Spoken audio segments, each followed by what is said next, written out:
কুমিল্লায় সৎ মায়ের নির্যাতন সহ্য করতে না পেরে ছোট্ট একটা মেয়ে তার মায়ের কবরের পাশে দাঁড়িয়ে বলছে, মা তুমি তো চলে গেলে, আমাকে নিয়ে যাওনি কেন?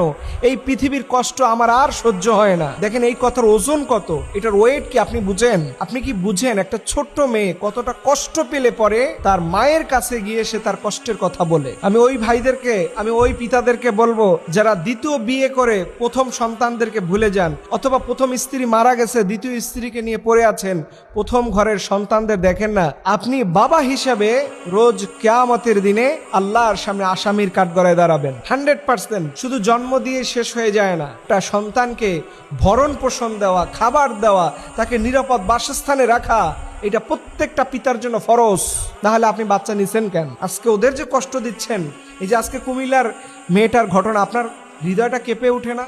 যে আজকের ঈদের মাত্র 2টা দিন যায় নাই, এই সময় তো অন্তত ভালো থাকার কথা ছিল।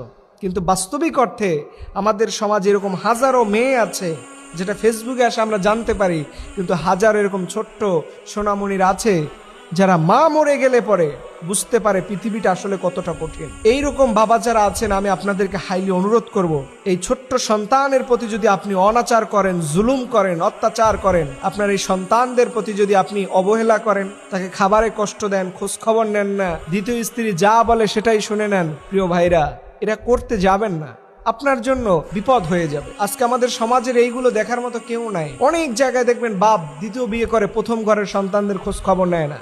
আমরা ছোটবেলা থেকে অনেক জায়গায় দেখেছি। এর জন্য আপনাদেরকে অনুরোধ করে বলবো, কোরআনের ছোট্ট একটা দোয়া আছে না, রব্বির হামহুমা কামা রব্বায়ানি সগীরা। এই সগীরা বলতে কি, আল্লাহ আপনি আমার সন্তান, আল্লাহ আপনি আমার পিতা মাতা, আমারে যেমন করে ছোটবেলায় আদর যত্ন স্নেহ মমতা দিয়ে লালন পালন করছে, আল্লাহ আপনি জান্নাতেও তার সাথে এমনটা করেন। এখন আপনি ছোট্ট সন্তানগুলোর সাথে কি আচরণটাই করতেছেন, আর ওইটা যদি আল্লাহ তাআলা রোজ কিয়ামতের দিন আপনার সাথে করে, আপনি মনে হয় জান্নাতে যাবেন। এজন্য আমি বলি, পরকিয়া করার আগে, হারাম রিলেশনশিপ করার আগে পিতা আপনি একটু সাবধান হয়েন, আপনার সন্তানগুলোর মুখের দিকে তাকায়েন, এই বেবিচারে লিপ্ত হয়েন না। আল্লাহর কাছে কি জবাব দিবেন? এই ছোট্ট সন্তানগুলো আপনার কারণে ক্ষুধার যন্ত্রণায় নিপীড়ন, কষ্ট, জ্বালা সহ্য করতে করতে ওরা যখন বড় হবে, আল্লাহর কাছে আপনি অবশ্যই অপরাধী হবেন। আর আল্লাহর কাছে যারা অপরাধী হবে তারা কোথায় যাবে আপনি ভালো করেই বুঝতে পারতেছেন। রব্বুল আলামিন যেন প্রত্যেকটা পিতাকে তার সন্তানের প্রতি সঠিক দায়িত্ব পালন করার তৌফিক দান করে। সুবহানাল্লাহ, আমিন।